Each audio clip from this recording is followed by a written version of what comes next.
How's it going, people? Welcome back to the channel and welcome to a very important video for this channel. My first ever video was top 6 fastest cars for under £5,000. That was over 3 years ago now, and I thought it's about time we revisit that topic. So in this video I'm going to give you 10 cheap and fast cars that you can buy for under £5,000. Pretty crazy that when I made that video I had like less than 10 subscribers and now I have over 90,000 subscribers. So if you're new here, make sure you subscribe. I'm trying to hit that 100k before the end of the year. All 10 of these cars are great value in terms of offering you great performance, great speed, great acceleration, and also just costing such a small amount of money. But with that does come potential reliability issues, which I'll talk about in this video, so don't forget that. And don't forget that I'm in the UK, so prices in other countries may differ. If you enjoyed the video, make sure you do hit the like button. 2,000 likes on this one and I will make the follow-up at under £3,000. Let me know in the comments which of these 10 is your favourite. And without further ado, let's get into the video.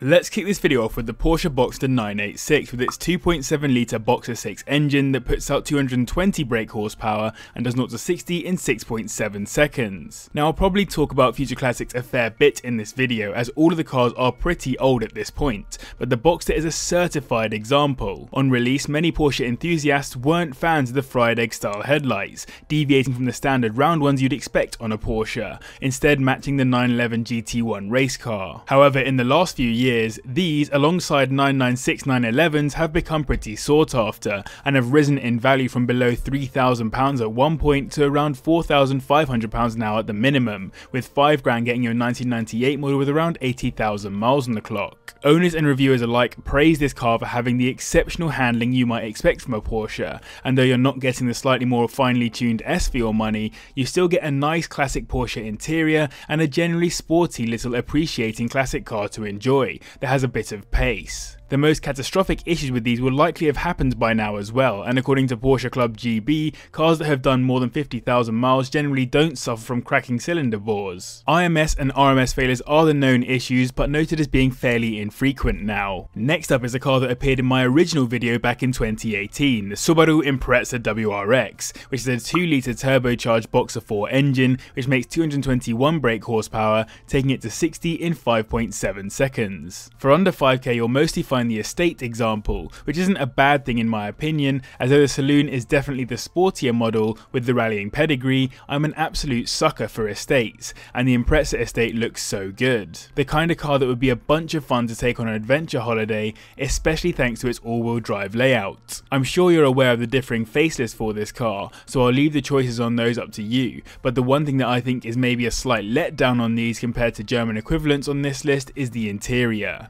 I hate to admit that it's a little bit boring. £2,500 is the minimum that I could find these listed for, and for £5,000 you get a 2003 model with around 90,000 miles on it. Reliability on the 2 litre block isn't too bad, and it has a ton of tuning potential, which is great news. The more recent 2.5 litre block is the one that gave Imprezas a really bad reputation. In 8th we have the first of 3 BMWs on this list, the Z4, specifically with the 3 litre inline 6 engine, which makes 231 brake horsepower and does 0 to 60 in 5.7 seconds. I've made it no secret that one of my favourite looking cars is a Z4M Coupe, and while it's hard to find Coupe non-Ms for under £5,000, the pace of the 3 litre convertible isn't too far off what the M manages. It's got the same engine as cars like the E46 330ci, along with at least 6 other BMWs, so parts are fairly readily available for these. It was designed to combat some of the criticisms of the Z3, meaning it's stiffer all around for better handling, and it's also bigger and beefier to try and capture a more masculine audience. And though Z4s are by no means rare, this one in particular offers a good bit of power for a car so cheap,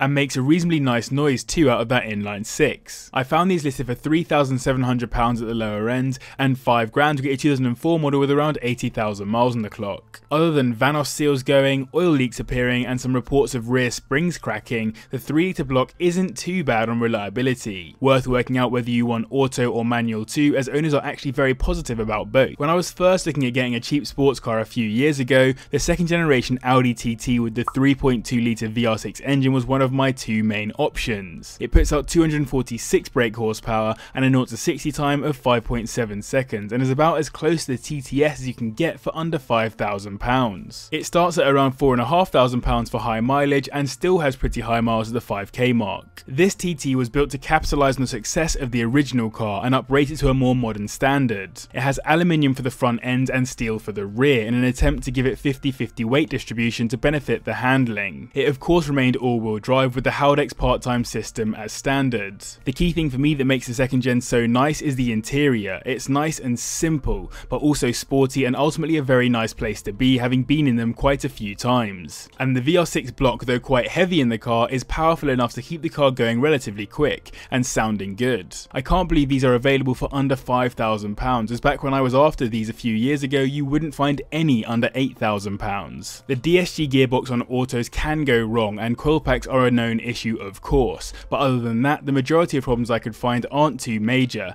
and owners are generally pretty positive. In 6th we have one of 3 executive luxury saloons on this list, the Mercedes E500, which has a 5 litre V8 engine putting out 306 brake horsepower and managing 0 to 60 in 5.7 seconds as well. It cost Mercedes €2 billion to develop this generation of E-Series and they really put a lot of R&D into making it the ideal executive saloon. To recoup this they also did a lot of marketing, hence it appeared as the main car in Men in Black 2. Strangely it was bigger than the previous generation but also had smaller interior space, instead with the extra space being used for more tech, more safety and just following the trend towards larger cars. The E500 was originally the top of the range model and came with air suspension for extra comfort and luxury. The interiors haven't aged too badly in these either somehow, although the exterior does seem to have dwindled in my opinion. £3,500 the lowest you will find these listed for, and for £5,000 you'll be looking at a 2003 model with around 90,000 miles on the clock. The air suspension is known to fail on these, but owners are generally very positive about the engine and gearbox's longevity, which is encouraging. 1 or 2 have noted rust on the frame around the front end, so worth having a look underneath. If you're enjoying this video, remember to hit the like button, I would really appreciate it. As I said, 2,000 likes and I'll do this at a lower price range. And don't forget to hit subscribe, it is completely free and I'm trying to hit 100k and I need less than 10,000 of you to get there now, so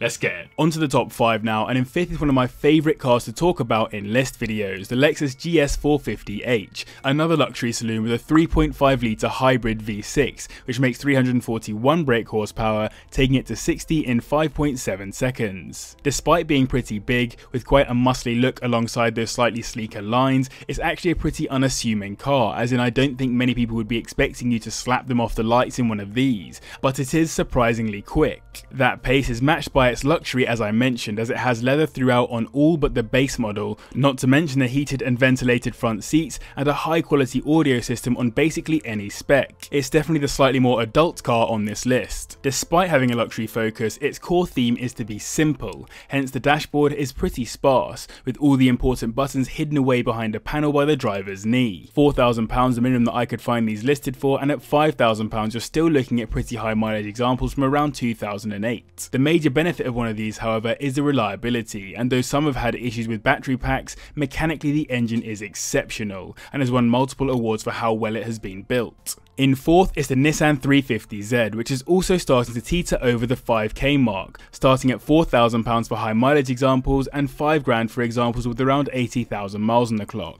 It has a 3.5 litre V6 which makes 295 brake horsepower and will go from 0 to 60 in 5.6 seconds. Now this isn't just a relatively fast car, it's actually exceptionally good at stopping as well, as it comes standard with some highly capable Brembo brakes, which is why I included this car a while ago in a video on cheap track cars. On top of this it has an LSD, which is always a bonus for handling. It of course shares its lineage with some amazing cars in the Z collection, and I do sometimes wonder if this will one day be considered as a classic alongside cars like the 240Z.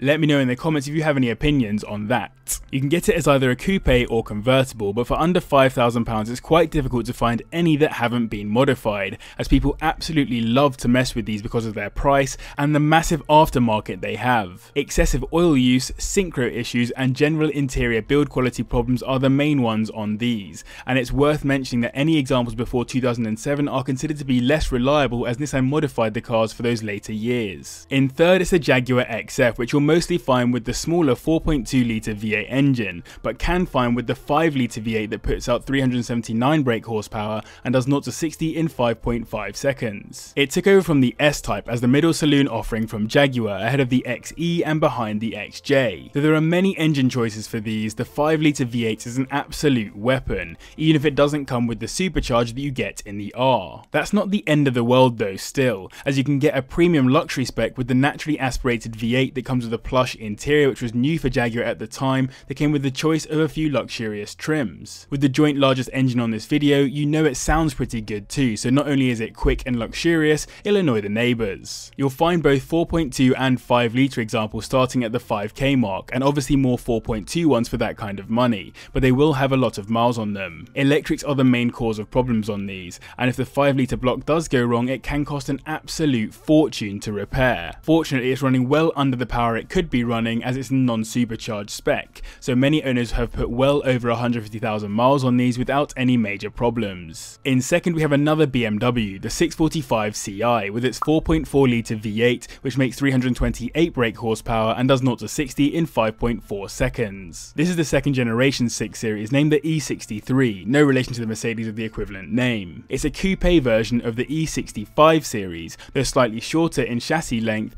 and it shares many of the same features. Although I think it's actually a very decent looking car, maybe minus the bangle butt, it wasn't hugely popular on release, as many people thought it was ugly and overly complicated. Even though it's a massive car, it still obviously shifts, hence it's second on this list. This is in part helped by some of the weight saving tactics by BMW, such as the aluminium doors and bonnet, as well as the boot and front wings, which are made out of carbon reinforced plastic. You can get it as either a manual or auto, and to manage the size of this large Grand Tourer, it has active anti-roll bars and dynamic stability control to assist in handling. £3,800 the minimum that you'll find these listed for, and for £5,000 you'll be looking at a 2004 model with around 80,000 miles on the clock. Oil leaks, a leaky sump, and gearbox leaks are a few problems to watch out for on these, as well as electrics. However, there are plenty of owners who are really positive about these, way more so than the much more sketchy M6. Taking the top spot in this video is another BMW, the E92 335i, with its 3 litre twin turbocharged inline 6, which makes 301 brake horsepower and will go from 0 to 60 in 5.3 seconds. E92 refers to the coupe, but you could also get the E90 Saloon, E91 Estate, and E93 Convertible, though the E92 is the easiest to find at under £5,000, which isn't a bad thing as it's probably the best looking of the bunch, with that stunning sloping roofline. It did away with the bangle butt design of the past and made something much sleeker, which still looks relatively modern today. It's also the last coupe 3 Series you'll see, as of course after this generation of BMW, they split them out to become the 4 Series alongside the convertible. These aren't just fast as standard, they offer a great platform for tuning too, with many people getting ridiculous figures out of them. This is of course helped a lot by the fact that it's twin turbocharged from factory. These are listed for £3,800 at the bottom end, and £5,000 will get a 2008 model with still very high mileage. One key problem these have is failing fuel injectors, which is pretty common and quite expensive to fix. On top of this, turbo wastegate failure isn't too uncommon, as well as a failing electric water pump and oil leaks from multiple areas around the engine. Oh, and don't forget the high pressure fuel pump issues. So I hope you enjoyed this video. If you did, remember to hit the like button, subscribe as well if you're new. Massive thank you to the patrons as always for their continued support, and to you guys as well for watching. I'll see you in the next one.